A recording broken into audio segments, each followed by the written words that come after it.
I'm here at Dapol in Kirk with Neil, and it's great to see you. Thank you very much for inviting us down. Today's video comes in association with Trainomatic, makers of DCT decoders and accessories that are designed by enthusiasts for enthusiasts. Find the full range available to order now at tramfabrique.co.uk. Additional support comes from... This is Clark Railworks, and this is what we do. You'll know us from Ellis Clark Trains, and you'll get the same friendly expertise with us too. We've got a huge range of pre-owned model railways from all your favourite manufacturers, and maybe some you hadn't heard of before. It's the place to come for quality. We don't stock substandard models, and everything we sell is fully tested and photographed by model railway experts. No matter whether you model double-O gauge, N, HO or more, we have sought after models from all around the world with new listings added every weekday. Check out what's available now at clarkrailworks.com and don't miss out on your latest loco.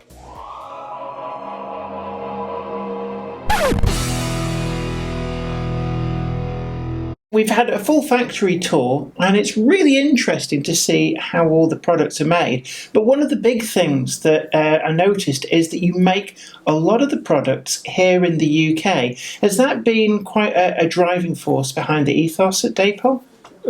We're obviously tied in with factories in China, but we are trying and continue to try on a regular basis to enhance our capabilities here. You've seen the moulding area, you've seen us printing, you've seen us spraying, assembling models. You've also seen the UV printing room and the laser cutting room, and also the brand new tool room, which is fairly recently come into its own. So we're really pushing to be able to do more and more here in the UK. And how easy is that? I know a lot of people say that, for example, locomotive production is unlikely to come back to the UK, but how easy is it to produce the other items here?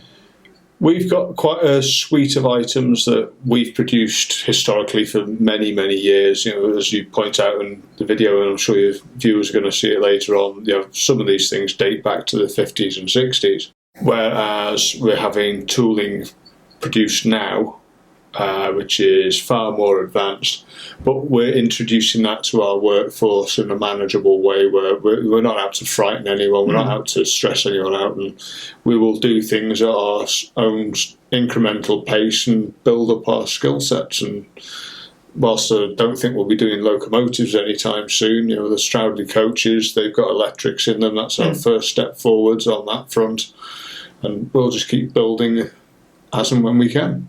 I noticed as well that you do a lot of special commissions, and I suppose doing that here in the UK does give you a lot more flexibility in terms of turnaround times, and also being able to work very closely with the people commissioning these items. Yeah, that's right. We can produce comparatively small runs at reasonably affordable prices. Typically it takes from conception to out the factory door to you, between 3, maybe 4 months. Obviously, it depends on the complexity of the print. It depends on how proactive the customer is in getting the necessary information to our artists to start with and fitting it in with production downstairs. But it has some quite big advantages for us to be able to produce our own stuff here, whether that be for special commissioners or we've bought that running number on our models now, let's change it, and away you go relatively quickly and easily. And I was really interested to see the Tempo printing machine, and that's exactly the same type of equipment that they would use, say, in a factory in China, and you've got that here in the UK. And it really means that you can do exactly the same kind of quality with the printing as what you would expect from a wagon brought in from abroad. Yeah, well, Jill, who you met earlier on, and Carol, who you have met previously at shows, their skill set on those machines is as good as anyone else that's producing anything in China. The precise nature of their work, setting one of those machines up, running it, knowing how to fix problems. They do it all themselves. They don't have an engineer who comes along and hits it with a hammer for them. They're brilliant at what they do. And another thing that I've noticed as well, looking at the range of products, is some of the innovation that's going into new products, particularly servo-operated signals, and you recently announced the O-gauge ground signals as well. How important is it to innovate completely new products and try and do things that maybe have never been done in the model world before? Whilst you've got your bread and butter products, I think the model industry is very much new product orientated. The new greatest shiny thing. That's what's going to fly off the shelves, and then others become sort of a bread and butter item that you constantly have dribble out, which is, from our point of view, fantastic. Many years ago now, the original signals were produced, and I think most people would agree that was quite innovative for its time.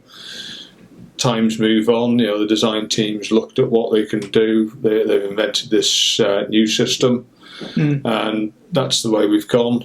And as you said, the new O-gauge ground signals are next in line, really. So when we get some EPs for those, we'll share with everybody and look forward to those coming out. One of the other things as well is that Dapol do quite a lot of different scales and gauges. So you've got the N gauge, the 00, and more recently you brought out the O gauge as well.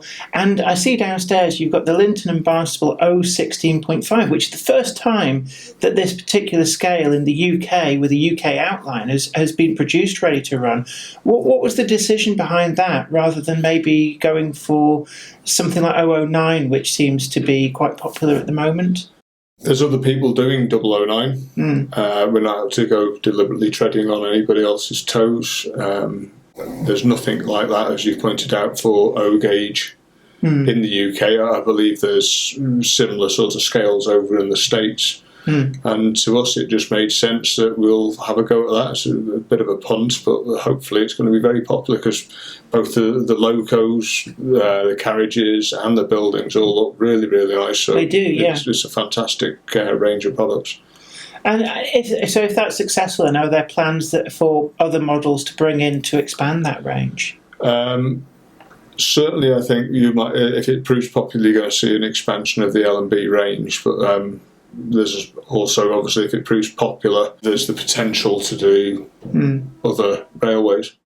One of the things I want to ask is about the O-gauge. When you brought out the ready-to-run O-gauge range, O-gauge had very much been considered the realms of kit builders and scratch builders, and then suddenly, out of the blue, Dapol started to introduce, first with the Southern Pillbox brake, and then the Terrier locomotive, these new ready-to-run models at what were actually prices which weren't that much more than what you would have expected to pay for 00 models. Was that quite a big leap at the time, or was it quite clear that O-gauge had this vast untapped potential?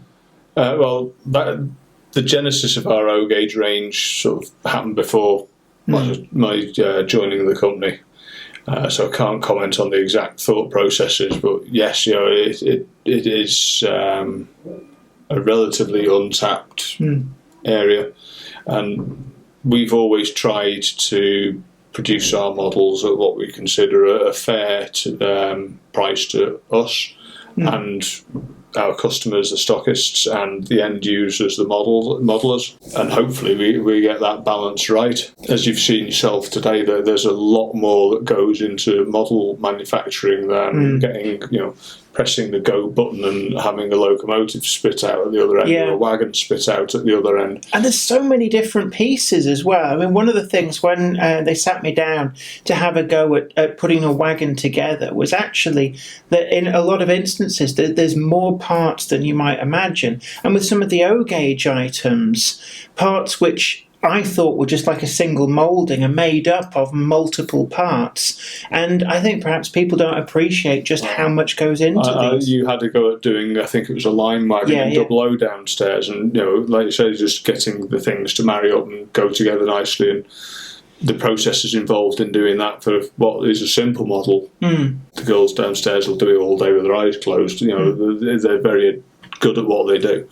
But when you think back to some of the O-gauge sub-assemblies that you're watching being built, there's 1, 2, 3, 4. There's probably 3 or 4 different parts just in a buffer, and each one needs 4.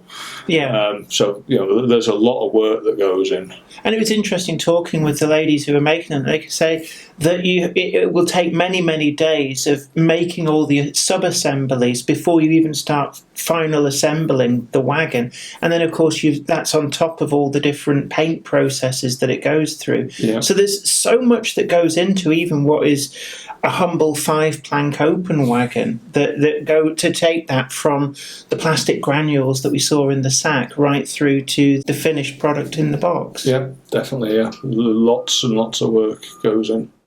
In terms of a breakdown between the different scales, I suppose you're probably best placed to know how popular is N gauge versus 00 versus O gauge? I mean, do you see quite a different shift in the market? Has it changed over the years as new products have come available? Well, obviously 00 is always going to be the lion's share in this country, without a doubt. And we're slowly expanding our 00 range as and when we can.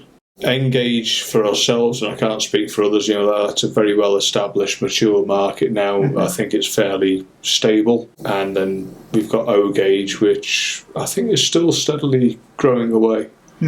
I'd suggest that N and O are probably not too far from each other numerically, but I don't have any hard and fast information on that. And have you seen any changing trends over the years in terms of people switching maybe towards DCC, popularity of DCC sound, or are trends fairly stable?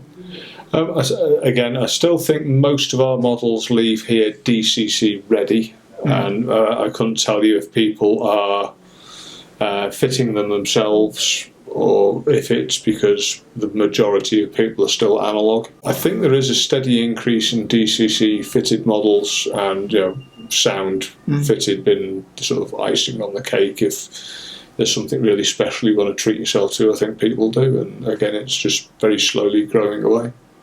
And how difficult is it to balance bringing out new models to, say, reruns with new running numbers, new liveries on existing models? From our perspective, obviously, once you've produced a model, it's a lot quicker, it's a lot easier to apply a new livery to it, and turn product around, make your money back on the tooling, and plough that money back into the business. New product-wise, I think generally there's a lack of understanding at how much work has to go into that. The amount of R&D that the design team do really is quite phenomenal before you even start thinking about announcing a model. And obviously you've got the design process, the testing processes, and all the artworks and things. So it's a lot more drawn out, intense, involved way of doing things. But obviously, as we've said earlier on, the industry is very new product orientated, so I think you have to get a balance of both, really. You can't do every livery in the first production run, so there's always going to be room for doing more liveries further on down the line. How difficult is it for deciding what new models you're going to tackle? Because some of the new models that have come through have been some really quite interesting designs that maybe 5-10 years ago we would have never thought would have come through ready to run. Believe it or not, we can have some quite heated debates over who wants to do what and when and in what order. And yeah, you're right, there are things that maybe 5-10 years ago people wouldn't necessarily have thought about doing.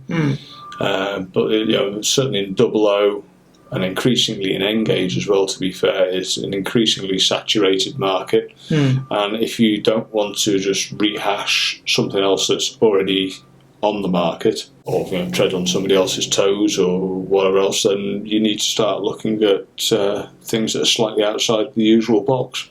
And is the pool of potential models getting a much more difficult thing to pull new ideas from, in terms of perhaps the more obvious models have already been done? Or does it actually make you look further afield and see things you think, actually, that would make an amazing model? I think there's a mixture of both, in all honesty. So, I'm sure other companies do the same, but we certainly do. We'll see what we think is maybe within our own range, or somebody else is up for a bit of a revamp and renew and put our twist on things. When it comes to deciding on if we're going to do a new model, we've got certain criteria. So how long was the prototype in service for? What sort of geographical distribution? How many liveries? How many physical variations were there? There's a whole plethora of questions that you have to go asking yourself before you go deciding, that's the one, let's go and have a go at that. And being a modeller yourself, do you find that sometimes you'll push for things that maybe you personally want to see, or do you have to distance yourself from that and look at things in a much more removed fashion? There's obviously things that you would like to do yourself, but working in the industry, you do have to remember this is an industry, it's a job. Yeah. You've met many of the staff, we're all here earning a living, so there's things you'd like to do and you think, well, yes, I'd like to do it, but that doesn't necessarily make business sense for ourselves, and we have to go and find something else that does make more financial sense. So what originally got you into the industry? Because your background wasn't always in the model railway world. No, I've got from an educational point of view, I'm a geologist. I spent close to 15 plus years offshore as a geologist and then a drilling fluids engineer. So I've done heavy industry. There's a bit of a downturn. Prior to that, I'd got a second-hand N-gauge layout. Thought, well, give it a go. If nothing else, I can strip it to the track and sell that. But I didn't. I carried on modelling. So my interest in modelling grew. Started popping down here to Dapol because I don't live that far away.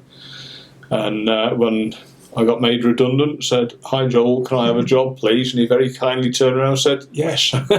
And that was me hooked and in.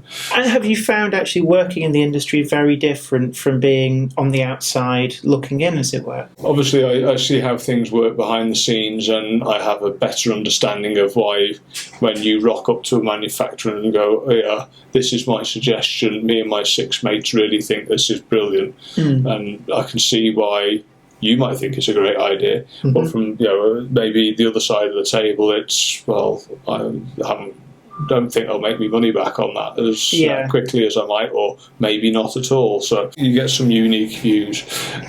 Brilliant. Well, look, thanks very much for chatting with us, and it's been great to get a little bit of an insight behind the scenes here at Dapol. Or is it Dapol? And that's something I do get asked a lot. Dapol or Dapol? Okay, I think neither one is unacceptable to start with. I call it Dapol because I find that flows off the tongue a bit better. But the original name came from taking portions of the 2 originating owners of the company, David and Pauline, and sticking the 2 names together. So I suppose for the purist, Dapol is probably more accurate, but I think it's at least a 50-50 split.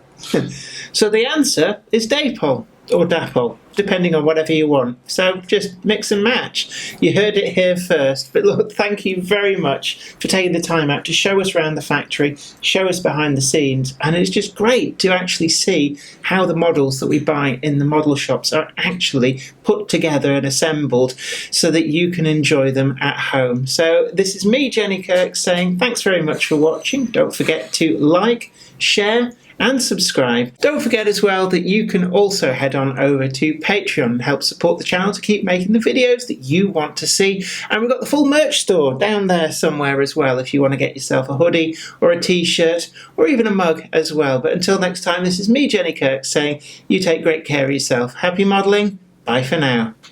Today's video comes in association with Trainomatic, makers of DCC decoders and accessories that are designed by enthusiasts for enthusiasts. Find the full range available to order now at tramfabrique.co.uk. Additional support is provided by... This is Clark Railworks, and this is what we do. You'll know us from Ellis Clark Trains, and you'll get the same friendly expertise with us too. We've got a huge range of pre-owned model railways from all your favourite manufacturers, and maybe some you hadn't heard of before. It's the place to come for quality. We don't stock substandard models, and everything we sell is fully tested and photographed by model railway experts. No matter whether you model 00 gauge, N, HO or more, we have sought after models from all around the world with new listings added every weekday. Check out what's available now at clarkrailworks.com and don't miss out on your latest logo.